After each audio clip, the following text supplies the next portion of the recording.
中国有这么一支离谱且变态的部队。说到这句话，很多朋友应该不信，中国军队几十年没有过实战，有的只是事先编排好的军事演习而已。这样的军队能打实战吗？美国可是世界各地到处打，实战经验没断过。可你回看他们打了几十年的伊拉克和阿富汗战争，打到最后都变成了治安战，在防止土制炸弹的经验上倒是经验丰富，而我军在军事演习中所遭遇的对手，可比现实中的美军凶狠千百倍。他们有着中国军队死战到底的战斗意志，有着美军武装到牙齿的高科技武器，还有着苏联全盛时期的钢铁洪流。指挥官肚子中更是藏着中国打了几千年的兵法轨道。这支部队就是军队专门为解放军打造的磨刀石，在朱日和驻扎的蓝军满广之旅。在演习中，他们不仅公然开挂作弊，拥有着碾压性的电磁干扰和空军优势，甚至战术和打击都可以随时使用。在演习中，那是想尽办法违规擦边，各种无赖的招数要多损有多损。在一档与满广智复盘的军事节目上，满广智与某旅的旅长丁伟进行军演复盘，复盘节目都快成金牌调解节目了。丁伟全程极力克制自己的怒火，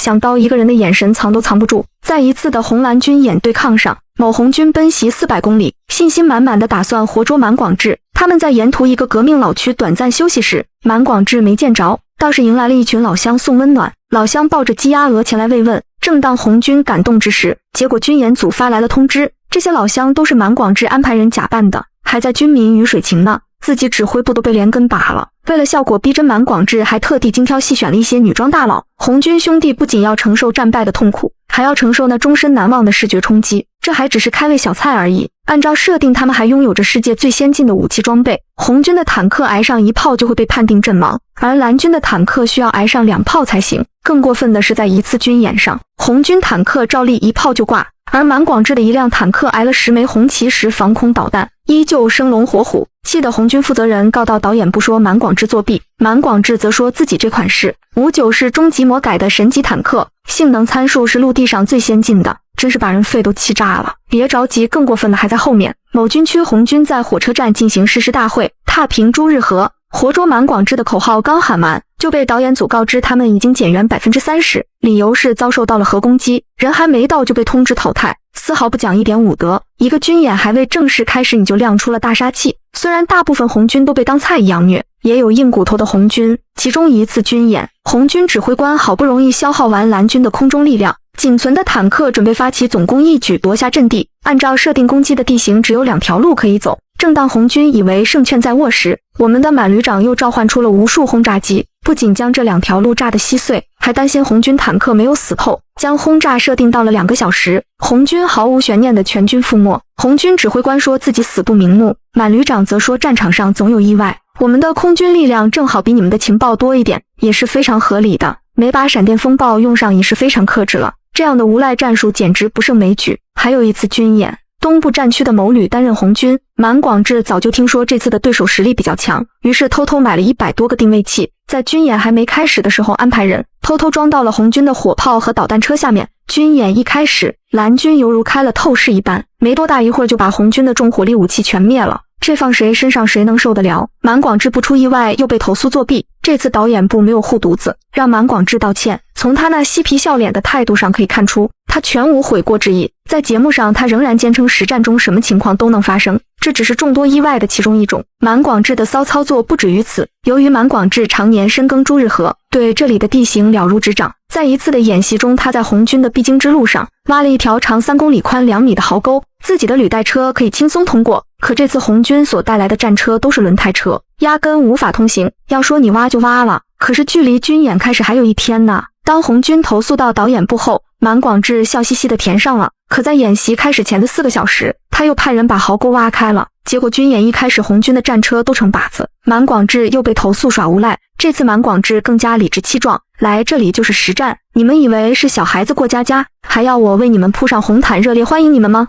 相信每一个和满广智较量过的指挥官都恨得牙痒痒。开头讲到的满旅长与丁旅长的复盘，强烈建议大家去看下原片。这期节目可以说是全程高能，丁旅长全程都用自己的左手死死地按在自己的右手上，努力地克制自己的怒火。要不是有镜头在，这个丁旅长估计要珍视一下满旅长。而满旅长这边呢，面对红军对自己的控诉，几次都忍不住笑出了声。在用坦克模型讲解战争细节时，丁旅长桌前的坦克炮管一定要对准满广智，心中不知道开了几炮了。丁旅长口述他们刚到战场，气都没来得及喘一口，导演部就让他们来了一个10公里的武装奔袭，士兵满眼血丝，疲惫不堪。满广志专门安排人在他们凌晨2点到4点人最累时候偷袭，不仅偷袭，还来了一个声东击西。幸好丁旅长察觉到不对劲，怎么偷袭搞这么大阵仗？果然根据侦察兵的报告，满广志早在他们撤退的路上扎好了口袋，幸好被丁旅长识破，否则也只能早早退场。在朱日和的11天中，丁旅长的部队没有吃过一次好饭，睡过一次好觉。他的侦察兵在缺水少食的情况下，扛了1个多星期，终于找到了满广志的指挥车。好不容易一波炮火洗地，满广志阵亡，可依然阻挡不了丁旅长的战败，因为满广志的指挥部接替了他的指挥。在2014年到2016年中，满广志旅与全国各地27个师旅展开的实兵对抗中，战绩是32胜1负。而输的那次红军整支部队就剩下一个政治部主任和15名士兵，最后还是用上了百刃战，贴身硬拼，这才把蓝军灭了。看到这里，很多朋友应该还是觉得，这不就是演习过家家吗？有什么好说的？可以这么说，军事演习能暴露实战99%的问题，除了那1%的死亡感不一样，其他都一样。就比如开头说的，在火车站实施，这么多作战单位聚在一起是最具有性价比的打击目标。满广志搞了几次之后，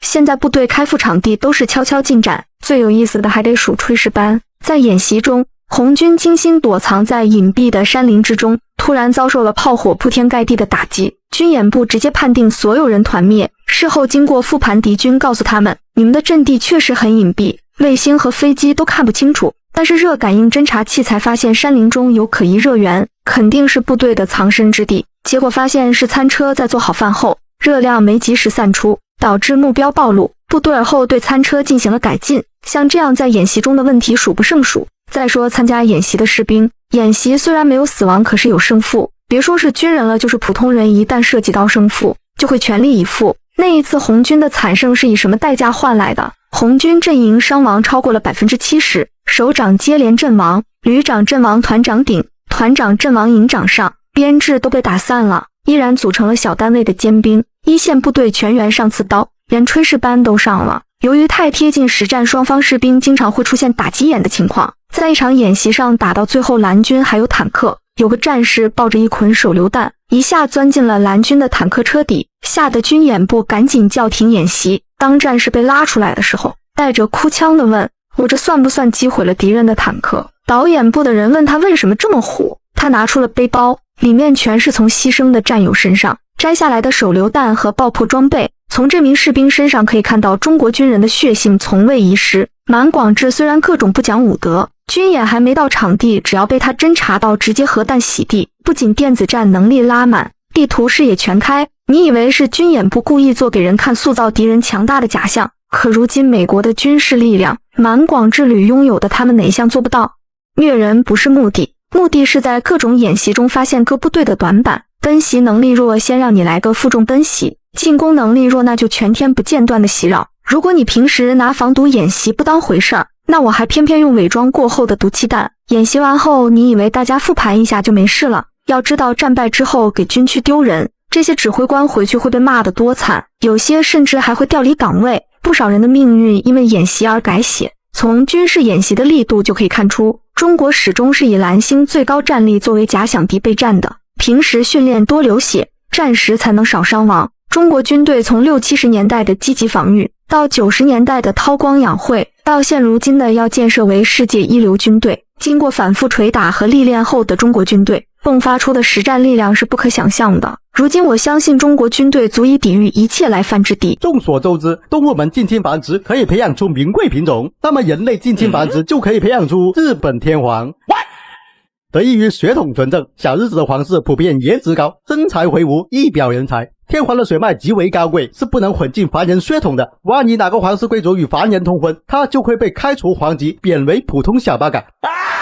这小日子100多代，代代出智障，他们就没发现问题吗？日本天皇从古至今传了126代，族徽是一朵大黄菊，象征着日本天皇是天照大神的后代，血脉自然就极为高贵了。不但不能跟平民通婚，甚至哪天意外失血过多，宁愿嘎了都不能输平民的血，因为是会被污染的。从第14代天皇开始，日本皇室已经开始内部通婚，娶了自己的亲姐妹已经很变态了，还有出轨自己亲妹妹的，我的天哪，他就是德仁天皇。为了迎娶亲妹妹，把原配给整人间消失了。第25代武烈天皇更是直接把自己的老母封为皇后，注意不是皇太后是皇后。这位武烈天皇由于血统极为纯正，18岁就升天了，威武的事迹只能戛然而止。1902年，觉和天皇的父亲白河上皇因为发现13岁的觉和跟仇家女儿风花雪月有来有往，就强行下令让13岁的觉和天皇迎娶了自己的亲姑妈，属于是把亲妹妹许配给儿子了，近亲结婚，让日本皇室的基因一代比一代哇塞。比如大正天皇血脉纯正，发育不良，智力水平遥遥领先普通的智障儿，吃饭绝不流口水，下雨他知道回家。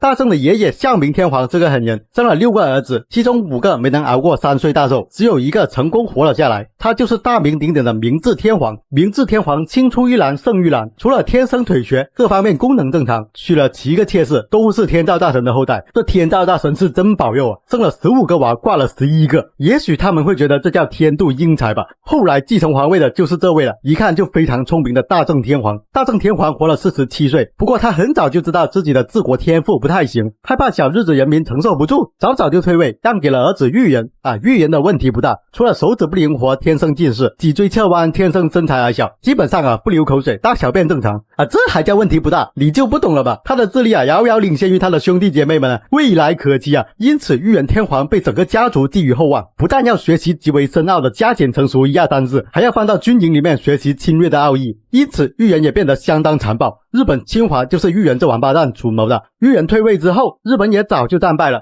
济公天皇接下了复兴日本的重任，没想到这一代的济公天皇更加正常了，智力水平遥遥领先裕仁，天佑他大皇局先别高兴太早，近代的天皇家族那才是真的惨注意看，眼前这位一表人才的大男孩叫悠仁，不出意外他将是日本未来的天皇是全日本人民的希望。尽管他6岁还不会走路，8岁认不出自己亲爹，11岁还不会写自己名字，出门带助听器，跟妈妈说话要用手语，但是他依然是今天日本最聪明的天皇男性后代。他可是日本的皇储那就是说只要别中途嘎了，以后必定就是一人之下万人之上，要当天皇哟西，等这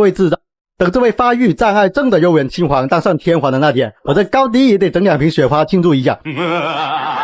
话说我是很看好这位小老弟的，他的继位之路一定会顺风顺水。为什么呢？他们天皇家族由于近亲结婚，现在已经很难生出男孩了。他是整个家族56年来唯一的男丁，就算家族内部争斗一直不断，但始终是大局为重，谁敢把这棵独苗给拔了，天皇家族就会绝种。大和民族失去了天皇，就像西方失去了耶路撒冷。悠仁的父亲叫文仁，可惜文仁他不是天皇，他大哥德仁才是当今的日本天皇。德仁因为膝下无子，只能立弟弟的儿子悠仁为王储。皇室家族嘛，两兄弟肯定要争个你死我活的。德仁天皇1.63米，文仁亲王1.73米。很明显，德仁天皇的血统更加纯正，文仁的形象一看就不像太君，